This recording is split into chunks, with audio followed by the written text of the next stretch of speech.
in this small tank, there are 8 neon tetras, 2 coolie loaches, 3 cherry shrimps, and ram's horn snails. It's pretty cramped in their current home. They've been there for about 2 weeks now, and I think it's time for them to get a new home. I'll be transferring them into this 20 by 10 by 10 inches aquarium. I took everything from the mini tank, which includes the huge chunk of lava rock with java moss attached to it, coconut shell, and small pieces of driftwood with java moss attached to it. The java moss on the ornaments attach itself naturally over the course of 5 months or so, but I did not use any aquarium glue. You can tell that the coolie loaches are unsatisfied with me getting rid of their hiding spots. They hate light and prefer the dark because they are nocturnal species. Just for fun, I added some mosquito larvae as a welcome snack for the fishes later.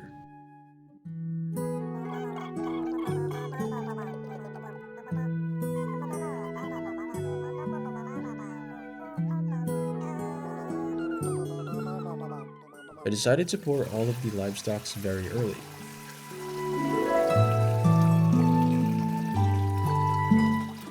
In the first few minutes, the neon tetras are so restless, exploring their new surroundings. I do not recommend doing this as it will stress the fish, disrupt water parameters, and maybe even cause bacterial blooms, and etc. You should always finish the aquascape first, then cycle it, and then add your livestock. Anyways, my idea for this tank design is to basically put everything in the corner.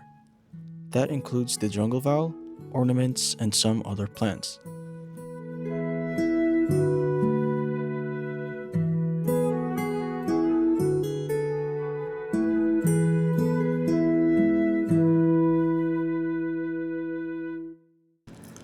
I poured all of the available sand on the corner.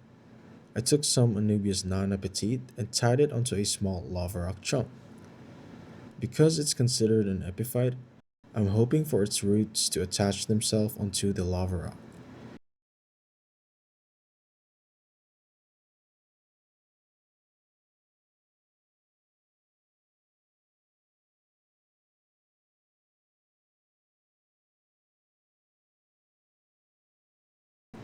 I've arranged the lava rocks in a straight line and tried my best to give it a transition or fading effect. This is how it looks like from a top view.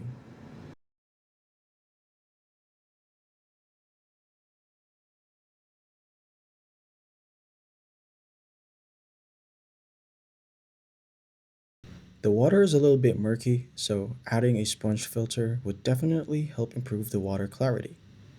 I let the filter run overnight and resumed working in the morning.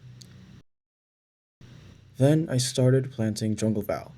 These are very hardy plants and will rapidly propagate in the right conditions. I've finished planting the jungle val, and in my honest opinion, I think it already looks lush and jungle-like. By the way, I smacked this mosquito and threw it in the water. It might be a good source of protein for the fish.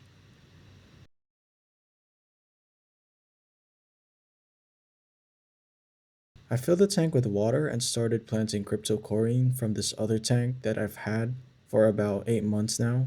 You've got to be careful when transplanting cryptocoryne because they are very sensitive plants.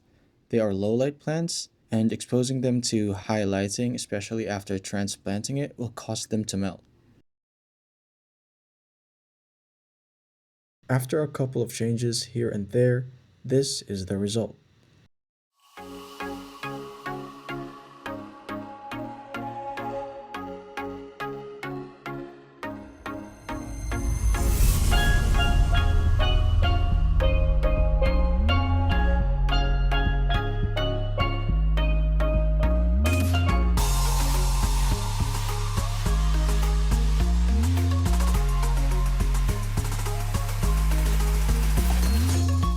I could boil the driftwood to make it immediately sink down, but I'm too lazy to do so.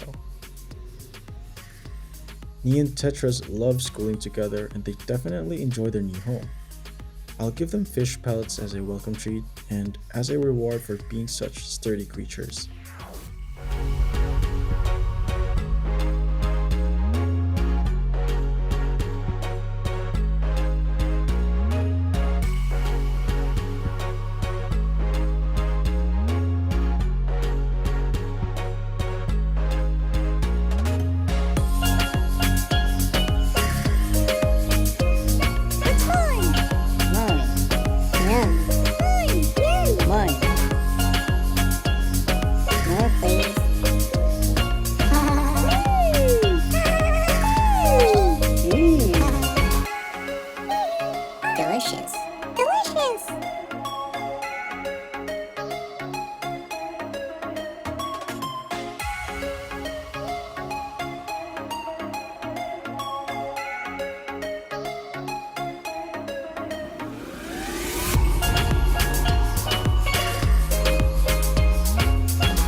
This is a ram's horn snail gliding on the bottom of the tank. Their job is to eat algae and leftover foods, such as the fish pellets, keeping the tank clean and the water clear. In most planted tanks, ram's horn snails are often partnered with dwarf shrimps, as they are capable cleanup crews that every ecosystem could benefit from. What you see right now are cherry shrimps. These tiny little scavengers feed on decomposing plants, dead organisms, and algae. Just look at this guy inspecting each grain of sand for specks of algae and biofilm. They won't find much, so they decided to feast on the excess PO2 pellets instead.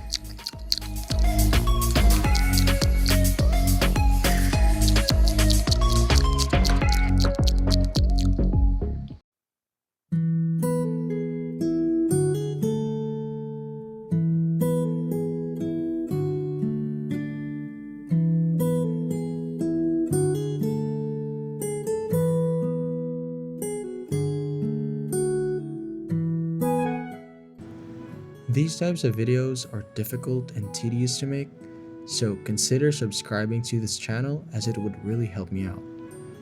Anyways, peace.